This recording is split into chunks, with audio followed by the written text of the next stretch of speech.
Hi guys, Dr. Mike Dusa, MTFUcoach.com. This is going to be kind of a long one. Please stick with me because this is very relevant information that I'm going to give you that I really think will help many of you. I know it's helped me. The worst muscle building mistakes, or how about the inability to build any muscle?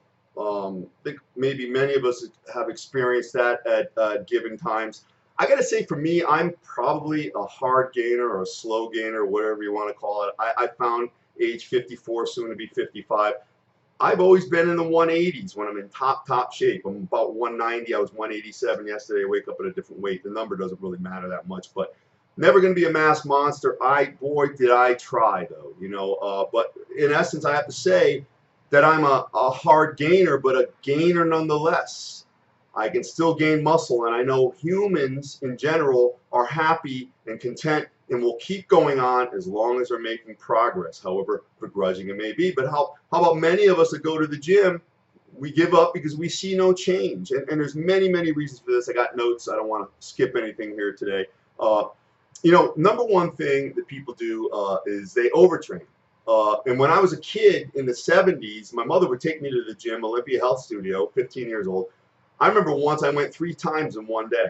I know on a regular basis I go to the gym once a day and I do some more training at home. And ultimately I go with my training partner Lee, and we'd have 3-hour workouts. That's overtraining. You're never, even though we were young, and you know, when you're between the ages of 13 and maybe 25, your hormonal window, your natural hormones, it's almost like you're getting exogenous 200 milligrams of testosterone per week because your natural hormones are raging. So that's the time where you really want to hit it and build your foundation. But if you're overworking, even at that age, it's not going to happen because there is a threshold that you meet where there's a law of diminishing returns where you're not gaining any muscle and you're tearing muscle down. Just mentioning that, you know, I know my milieu that I work in is guys over 50, but this information is relevant to everyone. But guys, if you're over 50, 35 and up, let's say, you really got to get your testosterone panels done and find out where you're at. Because looking at the spectrum of levels of testosterone, very low being 250, very high being in the 1100 range, we want you between 500 and 800. That's the area I like to see people in order for them to get the optimal results from their training and have good general health. Go to your doctor, get your panels done. I get mine done every 3 months. So that's number one. Number one is overwork. You know, you're doing way too much. You're overzealous. I tell all the guys over 50, listen, number one thing, it's not very sexy, but I tell them, don't get injured. Don't do too much. Don't worry about what other people are doing. You see these other guys benching 300 or squatting 400. It doesn't matter. The beauty of this now, I've got a couple of guys now, they've never exercised in their life, a couple of executives. They've never done anything. And I told one of them, I go, listen, the best thing about you, it's like Rocky from Rocky Balboa when he's going back into fight, 60 years old, and Paulie asks him, you really got to do this? And, you know, Rocky says, look, I still feel I got something in the basement. Listen, if you've never trained, you don't know. You may have better potential than Arnold. You're in your 50s now, so a lot of time has passed. You may not be able to capitalize on all that potential, but think about what you can bring out that you've never tapped into. And if you never find out what you've got inside by doing this for yourself, you will be in your deathbed and you will have regret. And that is the worst way to go. You want to avoid that. So you want to find out what you've got inside. You've got to do this. But again, you can't overdo it. You've got to find someone to teach you. You've got to have a crystallized goal. And you can't get injured. You get injured, chances are you're going to be out for 6 months. You tear a tendon, a bicep tendon. You blow a disc out, or you'll never go back, and that's it. And I've seen that happen many times. Another thing, you don't, I call it the eternal heartless pantomime. Maybe this is number 2. You know, people go in, and listen, the gym industry is the only industry where you pay for your membership, maybe $400 for the year, and then on top of paying, now you have to work. You have to put work in. Nobody could do it for you. But, you know, some of these folks, it's almost like they want a guy like me to go in their body. Like I can go into their body transparently and do the jumping jacks for them or something. It's listen, you have got to do it. You are a self-contained unit here. It's all up to you. But the heartless pantomime, you're worried about numbers. I'm going to do 12 reps. Why are you counting? What did Ali say? Ali said, I start counting when it hurts. Listen, if you ordain that you're only doing 12 reps, those 12 reps might be easy and you may stop, and then you're waiting for the next set. There's no intensity. It's almost like doing nothing. But in your head, you went through this series of plodding, methodical steps with very little intensity, vim or vigor. You barely even break a sweat. But in your head, listen, I go an hour to the gym 4 times a week. You're getting nothing out of it because you're not focusing. You're talking, you're lollygagging, you're on your phone. It's unbelievable that I don't see all these people with gigantic thumbs. Everybody on their phones. Listen, there's your reason right there. The reason is you. Okay, you need intensity. We've talked about Dorian Yates, former Mr. Olympia, and what did he say? He said, listen, you can either work out hard or you can work out long. You can't do both. He gave a great example about a guy who digs a ditch all day. He worked back-breaking work all day, 8 hours a day digging, but he might be skinny, no development. Why? Because his movements are metered and focused. There's no intensity. He's not building to a threshold. Again, you're not going to build anything that way. It's not easy. It's simple, okay? It's very basic what you have to do, but actually carrying out, seemingly for most people, it's very hard. Now, I asked Evan Centopani, IFBB Pro. I tend to ask questions like this, very, very blanketed, wide-ranging statements. I said, Evan, what's the best one thing I can do to become my best? He goes, Mike, find the hardest things there are to do in the gym and then do them. And he said, listen, imagine you're doing squats. And squats are killers if you do them right. And you're done with your set and you fall on the floor and you're getting your air back and your oxygen back to your brain. You should be thinking about the next thing you're going to do, and it should be even harder. Some of the things I find to be the hardest, and I'll tell you why: bent over rows, one-arm rows, T-bar rows, deadlifts, anything where you're bending over. Why is this? The diaphragm is right here. Okay, you've got all your innards underneath. You bend over to lift your load. Well, you're approximating the diaphragm to the pelvis. You're squishing everything together. It makes it very difficult to breathe. It's very uncomfortable. And because you're supposed to be focusing on the lats, but you're thinking of this, it's tough. It's a mental balance that has to be established. There's a lot more than just going through the motions. There's a lot of thinking to be done. But it's also gut-wrenching and very, very hard. You do these things, the deadlifts, the T-bar rows, the squats, the basics. If your physicality and your spine and your orthopedic health allows you to do these things, I got these pop-ups I got to get rid of. You do these things because you build a foundation that way. And it's been said that doing these types of big compound basic movements will also help establish higher testosterone levels. I believe that's probably true. You've already gotten your panels done. You want to find out where those are. You want to get those numbers up. So you do that. Let me see here. Okay, I think I skipped something, but you know, I'm not really holding anything in particular. You've got to know what exactly it is that you're training for. You know, back in the 80s, 70s, we used to bulk up. You think these guys bulk up now? Listen, you can talk about John DeFendis. He'll even tell you he's from my era. He's a little bit of earlier than me as well. But no matter what shape you got in, listen, I would eat so much food when I was a kid. I would eat 12 grilled cheese sandwiches with bacon. My training partner and I, we weren't driving it, so we would take the bus to the gym. We would be taking the bus back. We would stop at a steakhouse called Rustler's. We would eat steaks, multiple potatoes, liters of milk, slabs of cake. Boy, did I gain weight. I always competed in the 180s. I'd get up to 225, 235. So I had to lose 40 pounds. Maybe I gained a pound of muscle. It was stupid doing that. But that's what we did. It's what we did back then. What would I do? I'd have to lose that weight. And we do it in, it was 3 months. You took 3 months before a contest, and that was it. It was no whole year training for a show. You dial in 3 months, no matter what the starting shape was, and you had to lose all that fat. And I would do something called the Mike Dusa Suicide Canyon Diet. That's what guys called it. I would end up eating a piece of salmon a day with maybe an apple here and there and a baked potato every third day. Now, it almost sounds impossible. You may not believe it, but why did I do it even though I was on the wrong track? I had the will. I had the belief. I knew what I wanted. Now, a lot of you will say you want this or that, but your self-esteem is so damaged that you're not going to allow yourself to have that. So right away, you're going to start asking about cake or I can't do the diet. It's usually not can't, it's won't. But going back to that, yeah, I was like, you know, you lose all the weight and you lose all the muscle. You'd be amazing. We'd be ripped, but there'd be not much left. And that's basically what we did.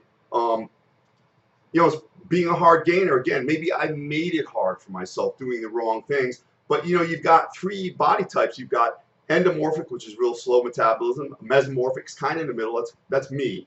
And ectomorphic. I'm probably a mix of ectomorphic and mesomorphic. I can get really lean and really ripped, but it's hard to keep a lot of muscle on. And I've tried many different ways. Hey, you settle in as far as who you are eventually, and you're happy with it.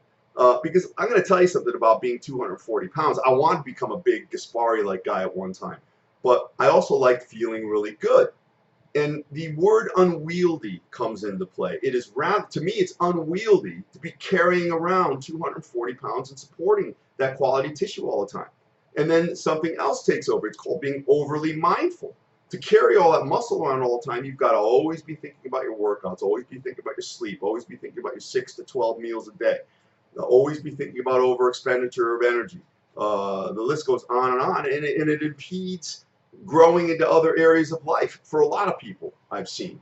And it's just exhausting keeping all that weight up. Now, I had dinner, my cats and I, some years ago, with a top-level Mr. Olympia bodybuilder, no name necessary. We were eating, and just sitting there eating, he was sweating because his metabolism was cranking so hard. And he said to us right there, he said, listen, I can't wait to be done competing because it's so hard carrying around 300 pounds all the time. I'm going to get down to 2 1/4, and then I'm going to live life better. It's hard to tie my shoes. It's hard to go upstairs. It's hard to practice certain hygienic practices. You know, my wife has to do certain things for me. You know, unbelievable. So listen, I admire what these guys have done, but again, would I do that?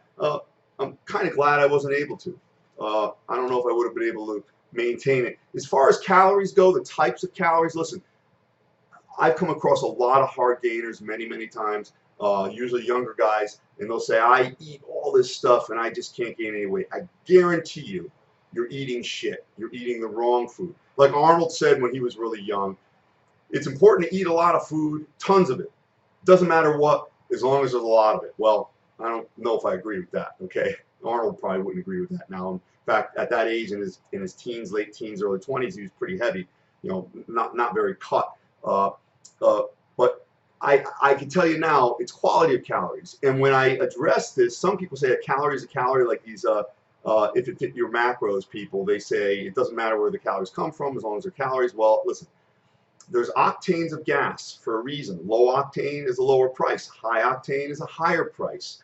And there's a reason for that. You put the high octane in the best, most smoothly running, highly engineered, most expensive cars. That's you. That's your body.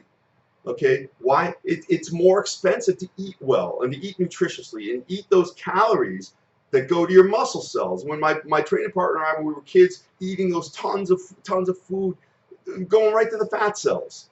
The muscle cells were laughing at the shit I was putting into my body. So you've got to be more discerning with the food that you eat. It's very important that you do. If you're going to do this, if you're going to spend any time on this, the workout is easy.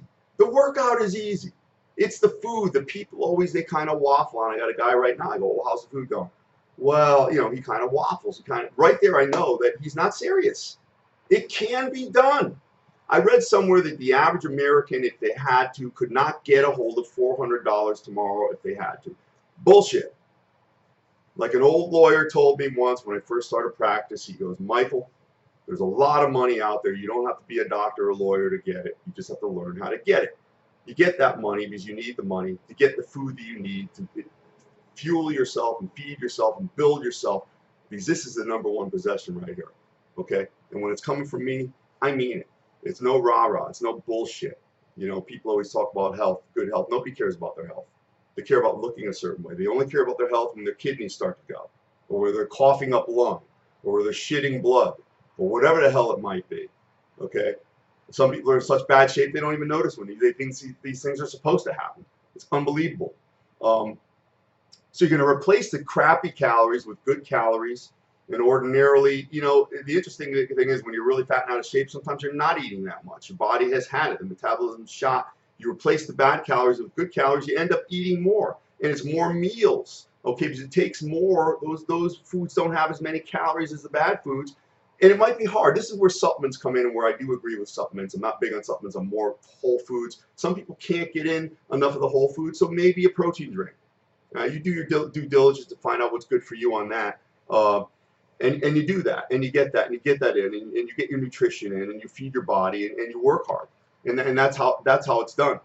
But you've got to use your time with purpose. Joining a gym is not enough. I read another statistic. You know, the first of the year comes, millions of people join gyms. 85% of those people within 2 months stop going. Okay, because it's not, they have too many resolutions. Your resolution should be to have no resolutions. Okay, and to quit fucking up.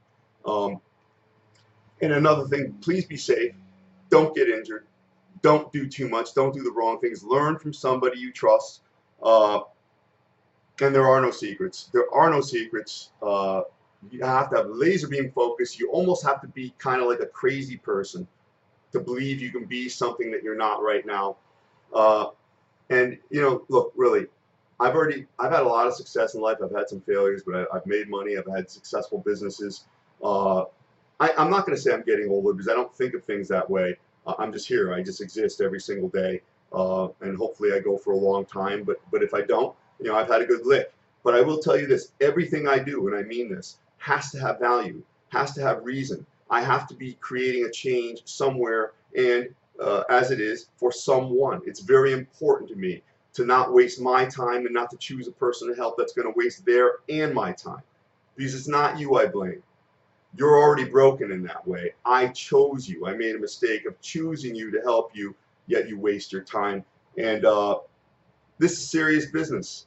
You've got to correct yourself. You've got to, yes, man the fuck up and do the right thing for yourself and be the best you can be. And everything I mentioned, this is probably one of the best things you can do for yourself, better than anything else. It's considered frivolity. It's considered a waste of time by a lot of people. Why are you going to the gym doing all that? Because I'm not you. So be the best you can be. Dr. Mike Dusa, MTFUcoach.com. I know this is a long one, but I think you should listen to it twice. Go forth and conquer. Have a great day.